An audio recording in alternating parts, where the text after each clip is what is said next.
Assalamualaikum warahmatullahi wabarakatuh. Bismillahirrahmanirrahim. Alhamdulillahirabbil alamin. Allahumma sholli ala sayyidina Muhammad wa ala ali sayyidina Muhammad. Amma ba'du. Halo adik-adik semuanya. Apa kabar hari ini? Ya, mudah-mudahan kalian semua dalam lindungan Allah Subhanahu wa taala dan selalu diberikan sehat walafiat. Amin amin ya rabbal alamin. Gimana? Masih semangat? Ya, hari ini Pak Ihsan akan memberikan materi lagi, yaitu tentang akidah akhlak. Ya.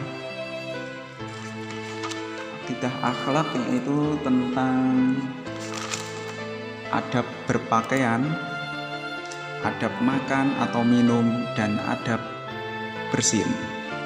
Nah, untuk mengetahui materinya, silahkan adik-adik bisa menyimak video ini sampai selesai ya. Baik, sebelum kita mulai belajar, marilah kita berdoa terlebih dahulu agar kita mendapatkan kemanfaatan ilmu dan keberkahan. Mari kita berdoa dengan membaca basmalah bersama-sama. Bismillahirrahmanirrahim. Baik. Nah, seperti yang kita ketahui, yang namanya manusia itu diciptakan oleh Allah Subhanahu wa taala itu sebagai makhluk yang bermartabat, berkebudayaan, dan berbudi pekerti. Salah satunya ciri khasnya adalah dengan cara berpakaian. Nah, untuk menjaga keindahan, kesehatan, dan berbagai macam gangguan tersebut, maka setiap manusia itu selalu membutuhkan pakaian. Memang pakaian dapat menunjukkan identitas budaya suatu bangsa. Pakaian juga dapat mencerminkan kepribadian seseorang ya. Nah, dengan kita berpakaian, jadi kepribadian kita bisa tercermin. Seorang berkepribadian yang bagus atau yang berkepribadian yang jelek, seperti itu. Jadi dilihat dari pakaiannya. Demikian juga pakaian juga dapat mencerminkan keimanan seseorang. Ya, dengan kita memakai pakaian yang menutup aurat dan sebagainya itu mencerminkan keimanan kita. Ya. Lebih-lebih kaum wanita ya, apalagi kaum wanita ya adik-adik, kaum wanita sangat auratnya itu harus sangat selalu terjaga sekali. Maka bagi wanita muslimah tentu tidak akan berpakaian yang menampakkan auratnya. Sudah jelas ya, seorang muslimah harus berpakaian yang menutup aurat. Apalagi kalau nggak menutup aurat akan menimbulkan dosa. Nanti Pak Ihsan jelaskan di berikutnya ya. Kita lanjut. Nah, sekarang ada tata cara berpakaian. Jadi ajaran Islam mengatur segala etika perbuatan manusia, termasuk di dalamnya adalah tata cara dalam berpakaian. Adapun tata cara berpakaian diharapkan memperhatikan hal-hal sebagai berikut ya adik-adik, silahkan disimak. Yang pertama, sebelum mengenakan pakaian dianjurkan untuk berdoa sebagai berikut. Nah, doanya ini ya. Allahumma lakal hamdu anta kasautanihi as'aluka khairahu wa khairama suni'alahu. Yang artinya, ya Allah, segala puji bagimu, engkau telah memberikanku pakaian, aku mohon kebaikan yang ada padanya. Nah, itu tata cara doa untuk berpakaian. Nah, silahkan adik-adik nanti dihafal doanya. Ya, di sini Pak Ihsan belum kasih harokat ya, silahkan nanti bisa dibuka di buku LKS-nya untuk bacaan Arabnya. Nah, yang itu sebelum berpakaian kita berdoa terlebih dahulu, mencerminkan kita sebagai umat Islam ada tata caranya untuk berpakaian. Yang kedua, mengenakan pakaian baik baju ataupun celana hendaklah mendahulukan yang kanan. Jadi di dalam Islam diajarkan untuk setiap hal apapun didahulukan yang kanan dulu ya. Berpakaian pakaikan yang kanan dulu. seperti masuk masjid itu juga melangkahkan kaki dengan kaki kanan dahulu, gitu ya. Terus yang ketiga, sedang melepasnya mendahulukan kaki kiri. Nah, kalau melepasnya didahulukan tangan kiri ya adik-adik. Yang keempat, menggunakan pakaian yang menutup aurat. Jadi yang aurat itu ya untuk laki-laki itu batasnya dari pusar sampai lutut. Nah itu kalau ada di atas lutut itu ada yang kelihatan, berarti itu auratnya kelihatan ya, dosa berarti. Contohnya adik-adik yang suka main bola, silakan adik-adik memakai celana yang panjang supaya auratnya tidak kelihatan. Nah untuk perempuan ada dua pendapat nih ulama. Ada yang mengatakan aurat perempuan itu seluruh tubuhnya ya, seluruh tubuhnya itu aurat.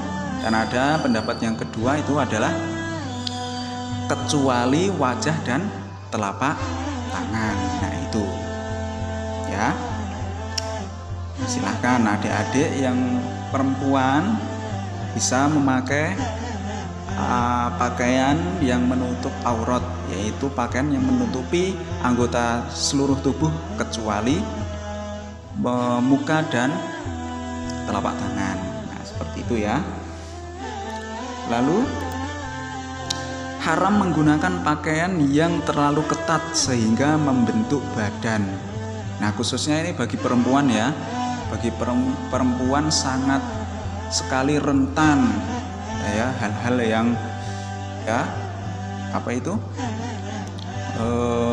auratnya itu jangan sampai kelihatan ya, apalagi perempuan harus menutup auratnya itu dengan baik, dijaga baik-baik auratnya. Kalau tidak dijaga baik-baik akan menimbulkan dosa, apalagi pakaian yang ketat. Sama saja menutup seluruh badan, tapi dengan pakaian yang ketat masih kelihatan, itu masih kelihatan auratnya, bentuk badannya itu masih kelihatan, itu tidak boleh ya. Memakai pakaian yang harus yang longgar seperti itu ya. Kalau sudah paham kita lanjutkan. Nah sekarang adalah fungsi pakaian.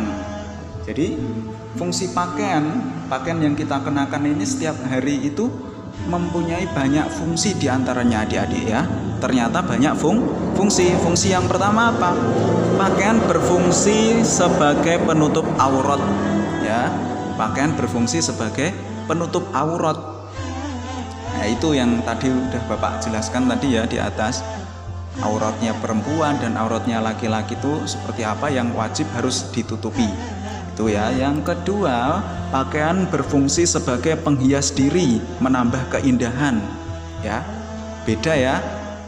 Bedanya orang gila sama orang yang waras ya. Kalau orang gila pakaiannya compang-camping adik-adik ya. Tapi kalau orang waras ya, orang yang sadar, pakaiannya harus yang sopan ya, pakaian yang jelas menutup aurat seperti itu. Itu menambah keindahan sebagai penghias diri ya, agar terlihat sopan, agar terlihat anggun. Nah seperti itu ya. Yang selanjutnya fungsi pakaian adalah pakaian berfungsi sebagai pelindung badan dari sengatan matahari. Coba adik-adik kalau nggak pakai pakaian di tengah terik matahari, di bawah terik matahari, pasti sangat kepanasan ya. Maka dari itu adanya pakaian itu berfungsi untuk melindungi badan dari sengatan matahari. Yang selanjutnya pakaian juga berfungsi sebagai pelindung dari hawa dingin. Nah kalau misalkan saja kalau adik-adik ini hidup di kutub utara yang seluruhnya itu es semuanya dan hawanya itu sangat dingin sekali. Kalau adik-adik tidak memakai pakaian di situ, pasti sangat dingin sekali. Contohnya di daerah kita saja, kadang itu cuacanya sangat dingin. Kalau kita nggak memakai pakaian, pasti tubuh kita akan sangat dingin dan rentan terhadap penyakit. Nah, seperti itu ya. Nah, selanjutnya kalau sudah jelas, Pak Ihsan akan lanjutkan sekarang adalah adab makan dan minum. Jadi sebelum makan dan minum, perhatikan hal-hal berikut ya adik-adik ya. Yang pertama, cuci dahulu kedua tanganmu hingga bersih. Supaya apa? Supaya kuman-kuman yang menempel di tangan kita itu menghilang, agar kita tidak terkena penyakit. Seperti itu ya. Pakai sabun, dicuci yang bersih. Setelah itu duduklah dengan tenang. Nah, duduk dengan tenang. Jangan makan sambil berbicara. Nanti akibatnya apa? Akan keselak kalau makan sambil berbicara. Yang selanjutnya, ambillah makanan yang terdekat dahulu. Ya, jangan ngambil yang paling jauh. Tahu-tahu ngambilnya punya kakak. Nanti dimarahin kakak. Yang terlebih dahulu adalah yang terdekat dulu dengan adik. Ya, bisa dipahami ya. Yang selanjutnya adalah bacalah doa sebelum makan. Doanya adalah Allahumma barik lana fima razaqtana wa qina adzabannar. Nah, seperti itu doanya. Artinya adalah ya Allah, berkahilah rezeki yang ini salah ketik ya, yang telah Engkau berikan kepada kami, dan peliharalah kami dari siksa api neraka. Itu doanya, doa makan ya, supaya kita diberkahi rezeki yang telah kita terima ya, dan dijauhkan dari siksa api neraka. Yang selanjutnya, sebelum makan kita ambillah makanan dan makanlah dengan tangan kanan. Jangan memakai tangan kiri ya adik-adik ya. Karena apa adik-adik? Kalau kita memakai tangan kiri itu adalah perbuatan dari setan. Setan makannya pakai tangan kiri. Nah, kita sebagai umat Islam dilarang meniru perbuatan setan. Bisa dipahami ya? Itu adab sebelum makan dan minum. Nah, selanjutnya yaitu tatkala makan dan minum. Tatkala makan dan minum. Nah, tatkala makan dan minum yang perlu kita perhatikan ya adalah sebagai berikut. Makan dan minumlah dengan tangan kanan, karena kalau kiri adalah cara setan makan. Jadi kalau cara setan makan itu tangan kiri adik-adik. Nah, kita dilarang mencontoh perbuatan setan. Kalau pakai tangan kiri berarti adik-adik meniru perbuatan setan, itu dilarang ya. Kemudian yang selanjutnya, tidak meniup makanan dan minuman yang masih panas. Nabi Muhammad mengajarkan ketika makan jangan meniup makanan yang masih panas. Kita dilatih untuk bersabar. Dan menurut ilmu pengetahuan juga, kalau kita meniupkan makanan di dalam makanan itu akan menimbulkan penyakit. Nah, karena yang ditiupkan ke makanan itu adalah karbon dioksida ya, begitu ya adik-adik ya. Yang selanjutnya adalah makan jangan sampai memenuhi mulut. Kalau bahasa Jawanya itu jangan sampai muncu-muncu, nanti akan menimbulkan keselak ya. Bisa dipahami ya adik-adik. Nah, nanti batuk-batuk, nanti malah sakit kalau sampai muncu-muncu. Yang selanjutnya adalah mengunyah makanan. Mengunyah makanan jangan sampai bersuara. Nah, itu adabnya ya, adabnya jangan sampai bersuara. Kalau bisa suaranya itu jangan sampai kedengeran ya, bisa dipahami ya. Yang selanjutnya adalah waktu makan tidak membuat suara berisik. Supaya apa? Supaya tidak mengganggu yang lainnya ya, bisa dipahami ya. Yang selanjutnya, makan jangan berlebih-lebihan. Nabi Muhammad melarang kita untuk makan berlebih-lebihan. Bisa dipahami ya. Nah, ikutilah cara Nabi makan, yaitu makanlah sebelum lapar dan berhentilah sebelum kenyang. Yaitu cara Nabi Muhammad untuk menjaga jangan sampai berlebih-lebihan. Karena yang berlebih-lebihan itu enggak baik. Berlebih-lebihan itu adalah dari setan. Kemudian yang selanjutnya Selanjutnya adalah sesudah makan dan minum. Nah, ada beberapa hal yang perlu adik-adik ketahui setelah makan dan minum. Yang pertama adalah cucilah tangan dan mulutmu ya dengan menggunakan air dibasuh. Ya, supaya apa? Supaya kotoran-kotoran bekas makan tadi hilang. Yang kedua, gunakan handuk atau sapu tangan untuk mengeringkan tangan ya, supaya tidak basah. Ya, selanjutnya, bersihkan meja tempat makan agar nampak bersih dan rapi. Ya, setelah makan adik-adik bersihkan meja tempat makan tadi ya, dengan dilap atau bersihkan memakai tisu atau nanti dibasuh pakai air, nggak apa-apa. Nanti dilap supaya apa? Supaya bersih, tidak menimbulkan penyakit atau semut yang akan terhindar dari semut yang akan memakan makanan sisa tadi. Kemudian yang selanjutnya adalah bacalah doa setelah makan.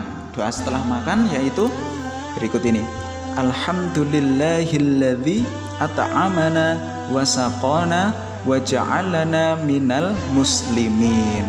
Yang artinya adalah segala puji bagi Allah yang telah memberi makan dan minum pada kami dan yang telah menjadikan kami dari golongan orang-orang Islam. Ya, seperti itu ya. Jadi ada adabnya adik-adik setelah makan dan setelah minum ya. Sebelum makan kita harus baca doa, setelah makan juga harus baca doa supaya kita mendapatkan keberkahan Allah ya. Karena apa? Ini adalah tanda rasa syukur kita ya kepada Allah yang telah memberikan rezeki. Ya, rezekinya apa ya? Rezekinya kita bisa diberikan rezeki, bisa makan. Nah, itu ya. Yang selanjutnya, hal-hal yang perlu diketahui adalah cucilah sendok dan piring setelah selesai makan. Nah, itu jangan sampai langsung SMP setelah makan pergi. Ya, itu cucilah makan cucilah sendok ya. Saya ulangi, cucilah sendok dan piring setelah selesai. Itu untuk membantu orang tua juga ya. Nah, seperti itu. Nah, mungkin cukup sekian dulu ya untuk video adab berpakaian dan makan ya, untuk adab bersin nanti untuk video selanjutnya. Terima kasih dari Pak Ihsan. Wassalamualaikum warahmatullahi wabarakatuh.